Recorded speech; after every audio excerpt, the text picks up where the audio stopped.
Okay, this is Stu, and we're back with Dr. Korde. Welcome again. Thank you. And this is part of our little series looking and exploring Ayurveda, because there's such an interest, not only in India, obviously, but also in the West now, adopting some of these practices, because it's really the sister science of yoga. So it's really right on our doorstep. So I thought I'd ask Dr. Korde about, first of all, the relationship between yoga and Ayurveda. How do the two sort of sit together?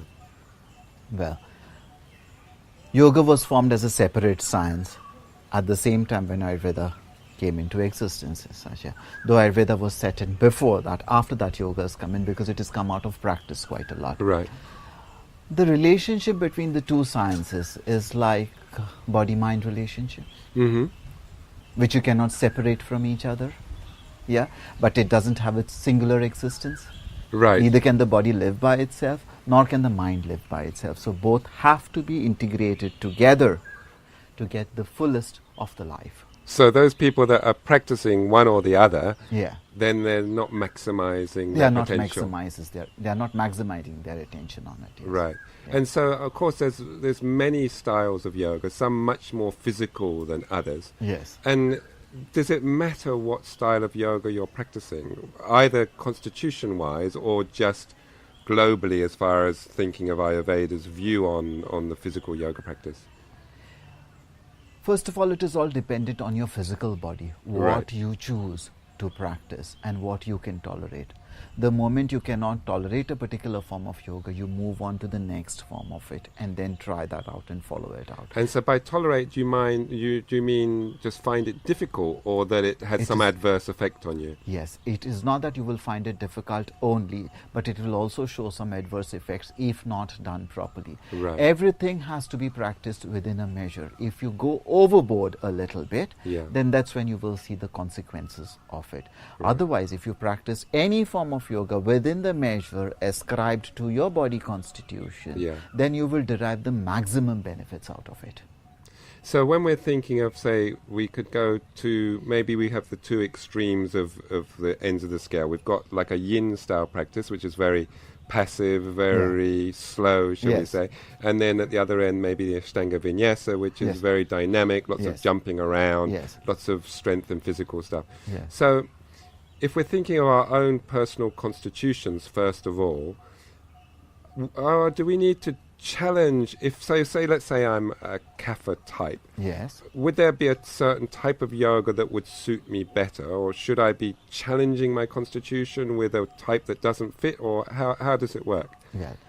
I would ideally say you don't challenge a situation. Right. You adapt to the situation in Right. such a way that slowly you turn your body with practice towards the desired result that you would like to achieve practicing the yoga. Right. It is a balance that you maintain between the yin type and the physically vigorous kind. Right. Yeah, you need the physically vigorous kind because you are kapha, so that your body gets more active because of that. Yeah, and it burns some of that Yeah. waiting fat that wants Yes, to... yes, but the yin type is required Yeah. to keep you mentally elevated and calm. I have Right. used the term, two terms, mentally elevated Yes. and yet calm. Yes. Yeah. Okay. So then on the other side, at the opposite end of the scale, or Pitta or Vata, they want out of their practice, they're already quite stimulated, Yes. aren't they, mentally and, Yes. and physically.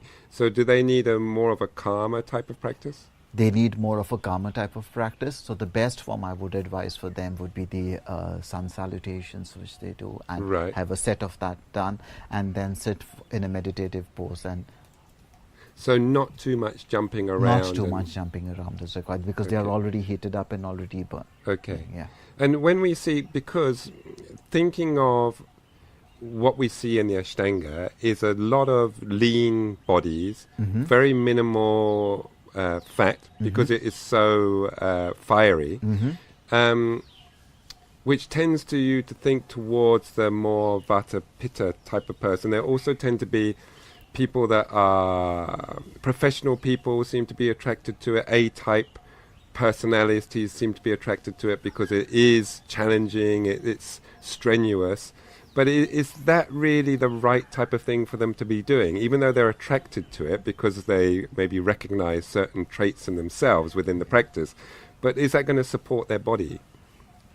What is required constantly is perseverance in the field whichever you are practicing. Right. Yeah. The first aim is to prepare your body for the old age. Youth is a very short phase of life. The energy that you have in youth cannot be carried on throughout your lifetime. So it's basically the practice of yoga is to prepare your body towards times wherein you will not be able to gather much energy within your body. So if you've understood this part of it and recognized this, then you wouldn't be doing things over. So you could be doing way too much that may cause detriment later on. Yeah, which will be detrimental later on for the physical body. Right. Yeah. And so